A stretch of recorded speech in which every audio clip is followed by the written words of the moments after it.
श्री शिवाय नमस्तुभ्यं। आराधना में तुम लीन हो।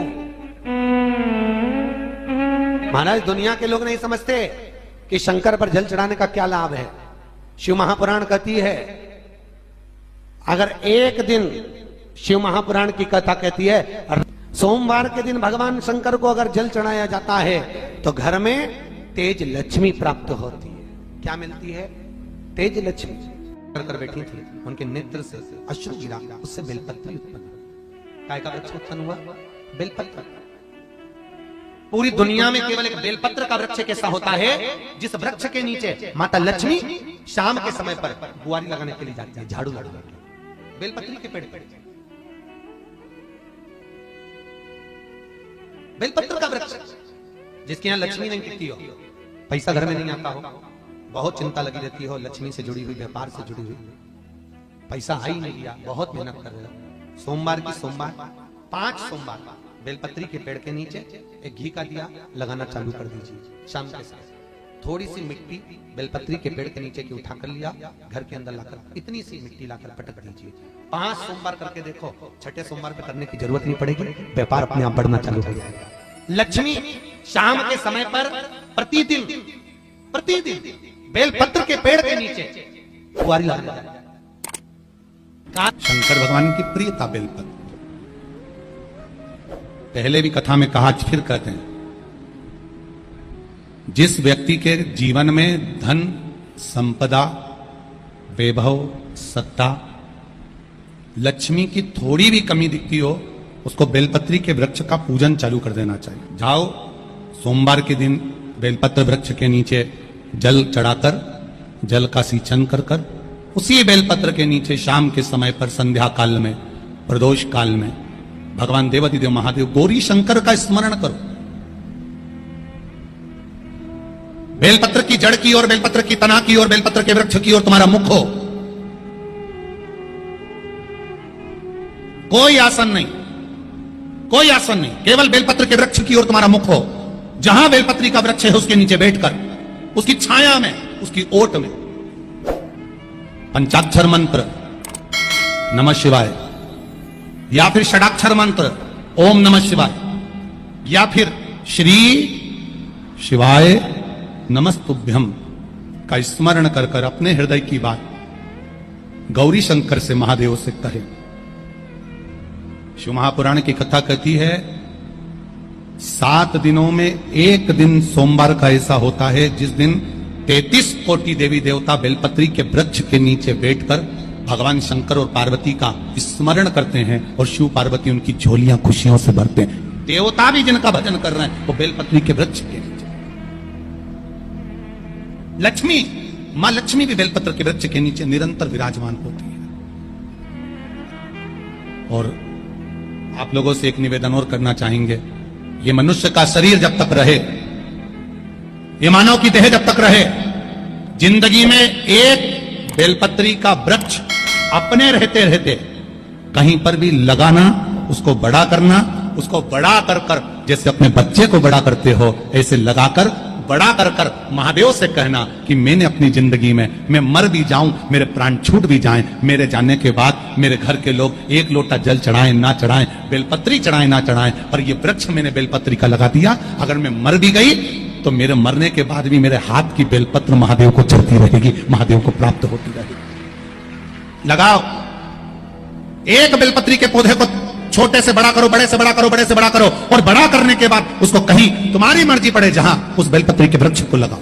अगर गलती हो गई है, बहुत गलतियां हो गई, बहुत दुख पड़ गया, तकलीफ में आ गए, लग रहा है कि मुझसे बहुत गलतियां हुई है, बाबा मेरी नहीं सुन रहा, ये बेलपत्री का भाग की डंडी पीछे की ओर कर, जहां बैठकर बेलपत्र चढ़ा रहा, पत्ती का मुख अपनी और डंडी का मुख सामने। शिव की कुछ आराधना है, मेरे भोले बाबा की कुछ आराधना है।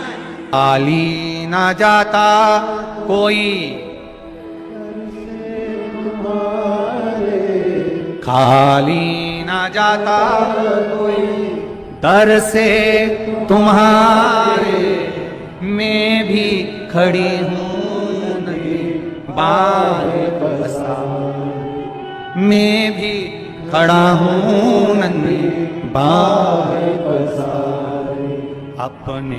बैसाख के महीने में तो आपको अगर शरीर में कहीं पथरी भी आ गई है ना, कहीं नेत्रों में अगर ज्योति कमजोर पड़ रही है, जाले पड़ने लगे, चश्मा बढ़ने लगा, रात को आंखों में जलन होने लगी, रात को नींद नहीं आ रही है, तो बैसाख के महीने में जो दुर्वा होती है, इस दुर्वा को तोड़ लाओ।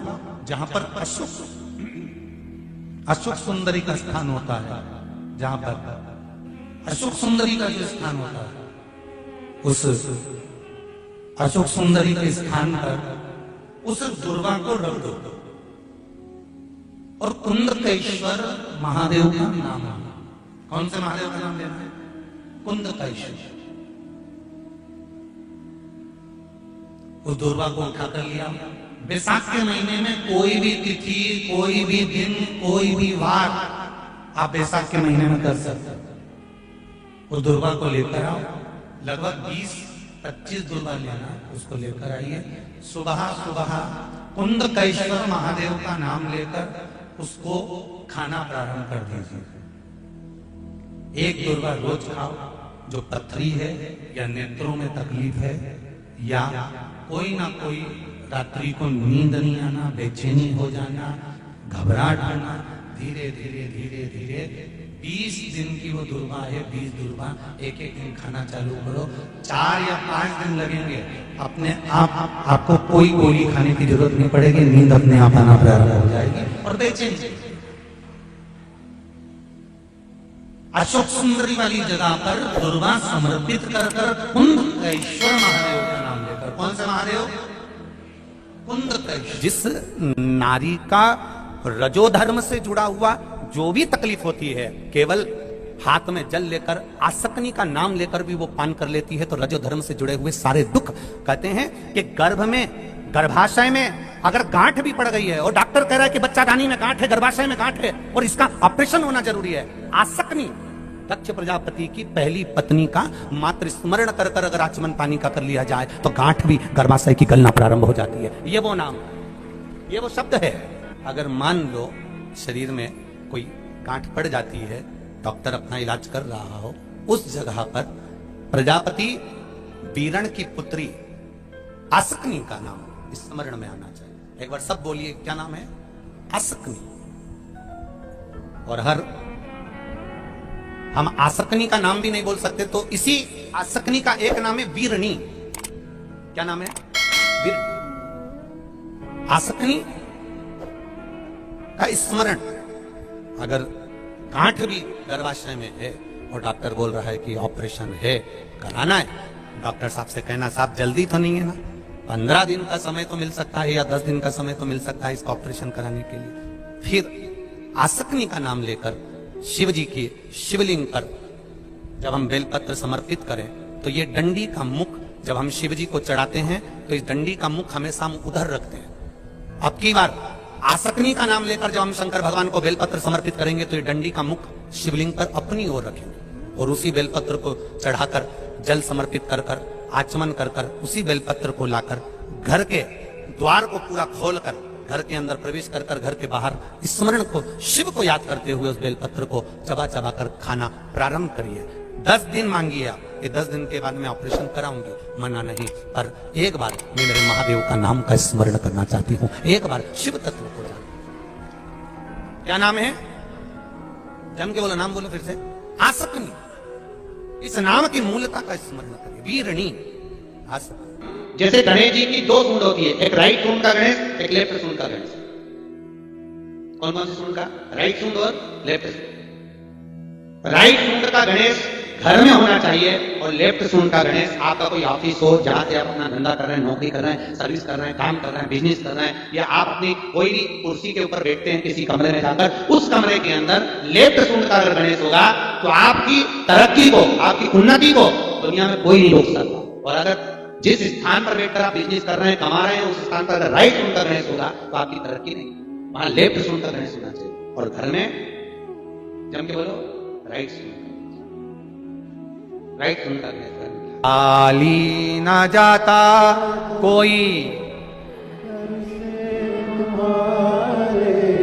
खाली ना जाता कोई, दर से तुम्हारे में खड़ी हूँ नदी बाहें पसार, मैं भी खड़ा हूँ नदी बाहें पसार।